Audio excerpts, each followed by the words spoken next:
दोस्तों, इतना तो आपको मालूम ही होगा कि रामायण में अगर भगवान श्री राम के बाद कोई सबसे अहम पात्र थे तो उनका नाम हनुमान जी है। क्योंकि हनुमान जी बहुत ही ज्यादा बुद्धिमान होने के साथ साथ बहुत ही ज्यादा बलशाली भी थे,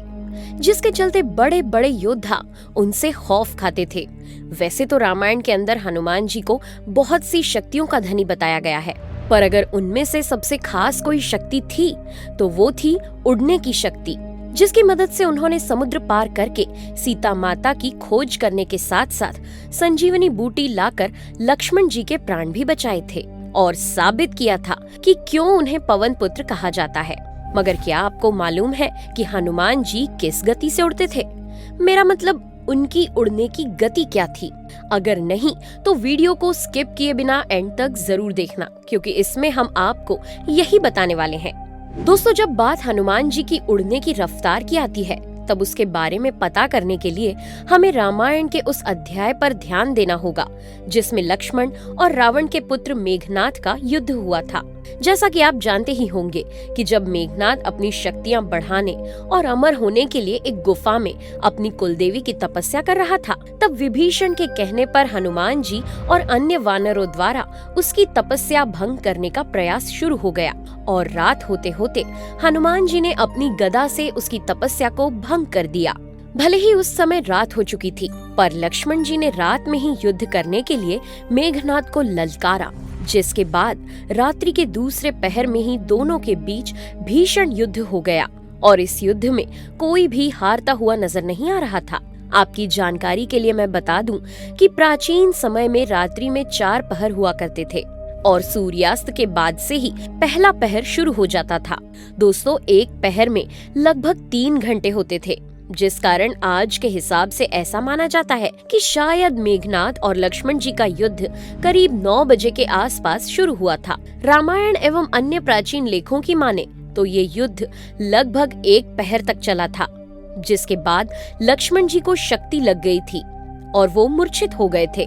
यानी कि उस समय लगभग रात के 1 बजे का समय हो रहा था।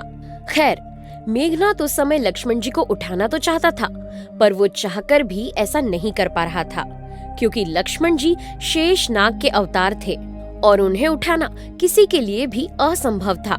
और यही वजह थी कि वो अपनी तपस्या पर वापस लौट आया। जब लक्ष्मण जी मूर्छित होकर जमीन पर गिर गए, तब उनके मूर्छित होते ही पूरी वानर सेना में हड़कंप मच गया और करीब 1 घंटे का समय बीत जाने के बाद हनुमान जी लंका से सुषेण वैद्य को लेकर आए, जिन्होंने लक्ष्मण जी के प्राण बचाने हेतु हनुमान जी को सलाह दी कि वो सूर्योदय से पहले हिमालय से संजीवनी बूटी लाने की सलाह दी।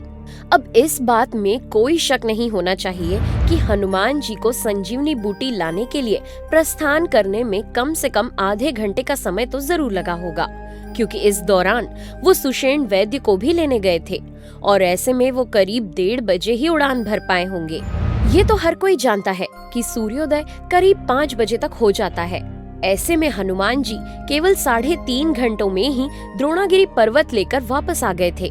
क्योंकि रामायण में बताया गया है कि सुषेण वैद्य ने हनुमान जी से सूर्योदय के पहले के लिए कहा था। खैर, इस बीच भी उनका बहुत सा समय खराब हुआ था, इसलिए उनकी सटीक रफ्तार जानने के लिए हमें इस 3.5 घंटों में से कुछ समय और कम करना होगा। वैसे अगर आपने रामायण पढ़ी है या फिर टीवी पर देखी है,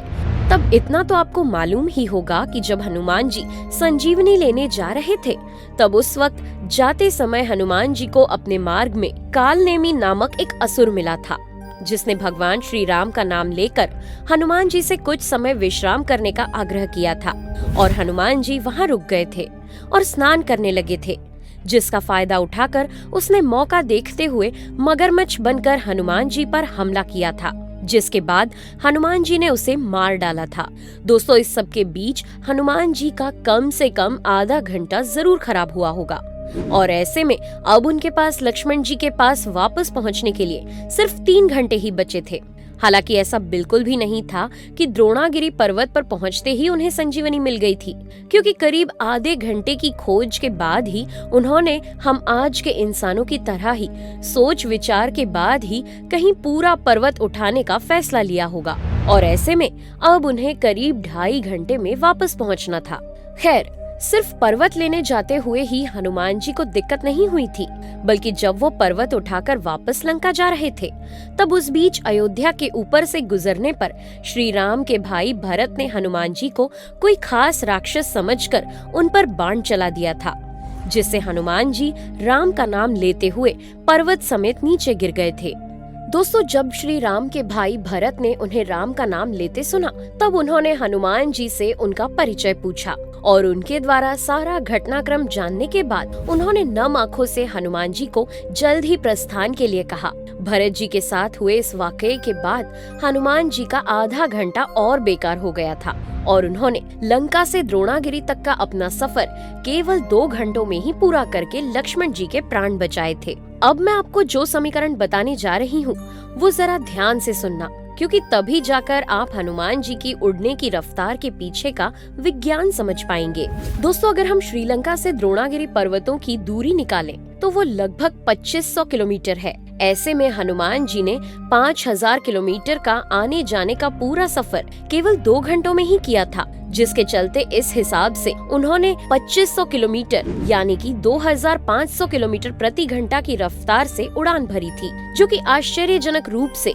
भारत के पास मौजूद MiG-29 फाइटर जेट से भी बहुत ज्यादा है। साथ ही अगर हम साउंड की स्पीड से हनुमान जी की रफ्तार की तुलना करें तो वो प्रति घंटा साउंड की स्पीड से भी 2 गुनी स्पीड से उड़ते थे, जो बताता है कि हनुमान जी से तेज इस दुनिया में ना कोई था और ना कोई है। तो भूल जाइए बैटमैन और सुपरमैन, क्योंकि हनुमान जी जितनी तेज रफ्तार वाला कोई ताकतवर न था और ना कोई है और ना ही कोई होगा। तो दोस्तों, कैसा लगा आपको हमारा आज का ये वीडियो? कमेंट करके जरूर बताइए और जाते जाते चैनल को सब्सक्राइब कर देना, क्योंकि ज्ञान बांटने से ही बढ़ता है। Thanks for watching.